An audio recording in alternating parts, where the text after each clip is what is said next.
तो बच्चों अब हमारा नेक्स्ट पॉइंट है वर्सेटाइल नेचर ऑफ कार्बन। जैसा कि बच्चों हम अभी तक समझ चुके हैं कि कार्बन एक वर्सेटाइल एलिमेंट होता है, लेकिन अब हमें ये समझना है कि कार्बन वर्सेटाइल नेचर शो क्यों करता है, उसके पीछे कौन कौन से फैक्टर हैं जिसके कारण कार्बन एक यूनिक कैपेबिलिटी शो करता है। तो ये वर्सेटाइल नेचर शो करने के पीछे उसके जो 3 फैक्टर्स हैं वो हैं first catenation, second tetracovalency and number 3 है मल्टीपल बॉन्ड का फॉर्मेशन। तो अब हम सबसे पहले कैटिनेशन, पहले पॉइंट कैटिनेशन पर आते हैं। जैसा कि बच्चों आप जानते हैं कि कार्बन का एटॉमिक नंबर 6 होता है। अगर हम उसके ईसी को निकालें, इट मीन्स इलेक्ट्रॉनिक कॉन्फ़िगरेशन की बात करें, तो के शेल में 2 इलेक्ट्रॉन एंटर करते हैं और एल शेल में 4 इलेक्ट्रॉन एंटर करते हैं, जिसके कारण ये 4 वैलेंस इलेक्ट्रॉन को ऑक्यूपाई करता है। इसमें 4 वैलेंस इलेक्ट्रॉन होते हैं और 4 वैलेंस इलेक्ट्रॉन होने के कारण इसकी वैलेंसी 4 होती है और ये एक टेट्रावैलेंट कंपाउंड है, मीन्स एक टेट्रावैलेंट एलिमेंट है। अब हम यहाँ पर आते हैं अपने पॉइंट पर कि कैटिनेशन को अगर हम बच्चों सरल शब्दों में समझें तो इसका मतलब है कि एक कार्बन दूसरे अदर कार्बन एटम के साथ मिलकर एक श्रृंखला बना रहा है और ये श्रृंखला इतनी बढ़ती जा रही है कि उससे एक लार्ज मॉलिक्यूल बनता जा रहा है और ये लार्ज मॉलिक्यूल डिफरेंट साइज़ का हो सकता है। वो स्ट्रेट भी हो सकता है, ब्रांच भी हो सकता है, क्लोज चेन यानी कि रिंग्स के फॉर्म में भी प्रेजेंट हो सकता है, बन सकता है।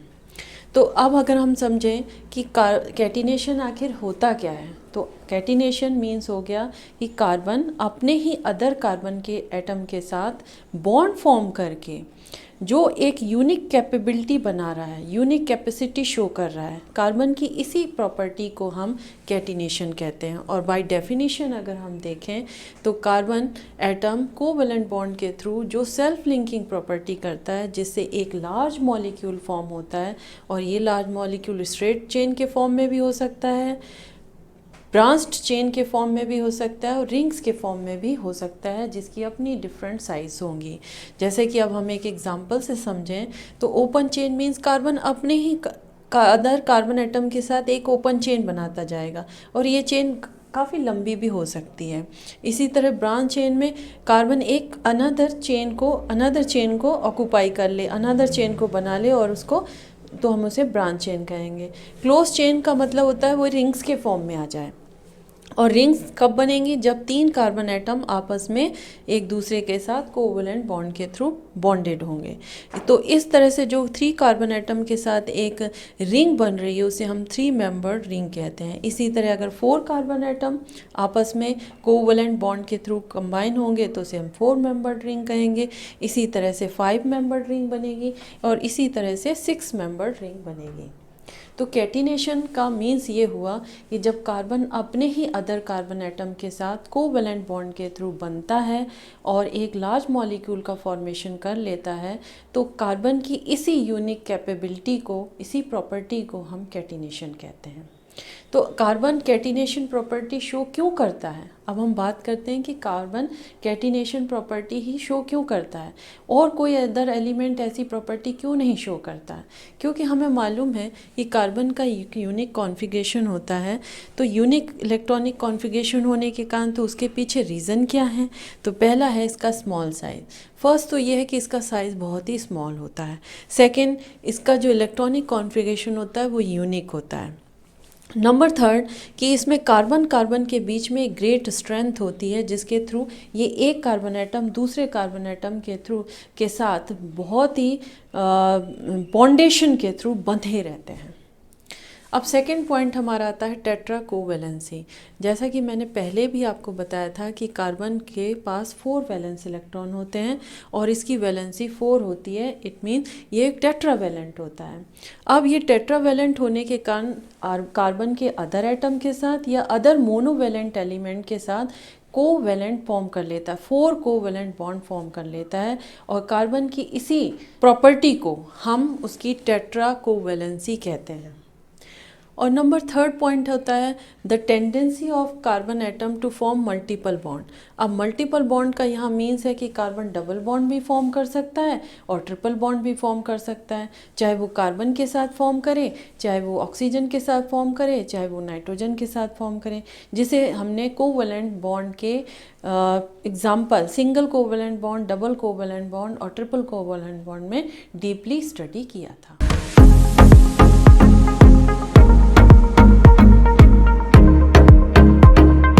बच्चों, अब हमारा नेक्स्ट पॉइंट है एलोट्रॉपिक फॉर्म्स ऑफ कार्बन।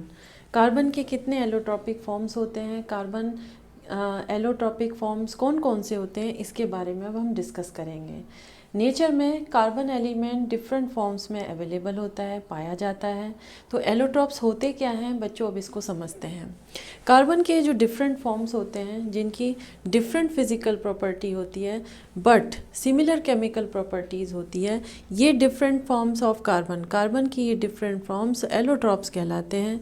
और ये जो फेनोमेना होती है, जो घटना होती है, उसे हम एलोट्रॉपी कहते हैं। और नेचर में कार्बन 3 एलोट्रॉपिक फॉर्म्स में अवेलेबल है, डायमंड, ग्रेफाइट एंड फुलेरिन, जिसे हम कार्बन 60 भी कहते हैं। अब हम सबसे पहले एलोट्रॉपिक फॉर्म्स डायमंड के बारे में डिस्कस करते हैं। डायमंड में each carbon atom 4 other carbon atom के साथ बॉन्डेड होकर एक 3 डायमेंशनल, एक रिजिड 3 डायमेंशनल स्ट्रक्चर फॉर्म करता है, जिसके कारण ये सबसे हार्डेस्ट नोन सब्सटेंस कहलाता है। अगर हम इसकी प्रॉपर्टीज़ की बात करें तो डायमंड इलेक्ट्रिसिटी का बैड कंडक्टर होता है लेकिन हीट का गुड कंडक्टर होता है। अब हम इसके यूजेस को देखें तो पहला यूजेस होता है कि ये grinding and drill polishing purpose के लिए यूज़ किया जाता है। क्यों किया जाता है? क्योंकि ये हार्डेस्ट नोन सब्सटेंस होने के कारण ग्राइंडिंग एंड पॉलिशिंग के लिए इसका यूज़ किया जाता है। इसी तरह से इसका यूज़ ड्रिलिंग और कटिंग पर्पस के लिए भी किया जाता है। बच्चों, जैसा कि आपने देखा होगा कि कभी भी ग्लास या कांच को काटने के लिए हम किसका यूज़ करते हैं, एक इंस्ट्रूमेंट का यूज़ करते हैं जिसके आगे एक डायमंड का छोटा सा पीस लगा होता है। अब हम आते हैं बच्चों ग्रेफाइट में। तो ग्रेफाइट में क्या हो रहा है कि each carbon atom 3 other carbon atom के साथ बॉन्डेड है, 1 carbon atom, 2nd carbon atom and 3rd carbon atom. तो यहाँ each carbon atom 3 other carbon atoms के साथ बॉन्डेड होकर एक हेक्सागोनल अरे बना रहा है। इट मीन्स एक हेक्सागोनल रिंग्स बन रही है। ये रिंग्स एक दूसरे के ऊपर लेयर्स के फॉर्म में प्लेस है, एक दूसरे के ऊपर लेयर के फॉर्म में प्लेस्ड है, जिसके कारण graphite smooth, slippery and soft होता है। तो अब इसकी प्रॉपर्टीज़ की बात करें तो ग्रेफाइट हीट और इलेक्ट्रिसिटी का गुड कंडक्टर होता है। अब इसके यूजेस को देखें तो सॉफ्ट, स्मूथ एंड स्लिपरी होने के कारण ग्रेफाइट का यूज़ पेंसिल को फॉर्म करने के लिए होता है और एज ए सॉलिड लुब्रिकेंट ये यूज़ किया जाता है।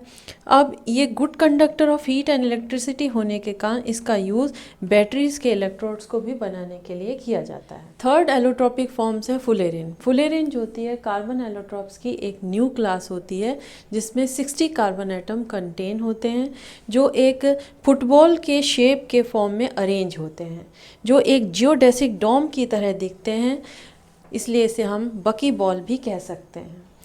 फुलेरिन को बकमिंस्टर फुलर एक यूएस आर्किटेक्ट थे जिन्होंने डिज़ाइन किया था। तो फुलर के नेम के कारण इसका नेम फुलेरिन पड़ा। मीन्स बकमिंस्टर फुलर के थ्रू ये डिज़ाइन किए गए थे, जिसके कारण उनके नेम के कारण इसका नेम फुलेरिन रखा गया।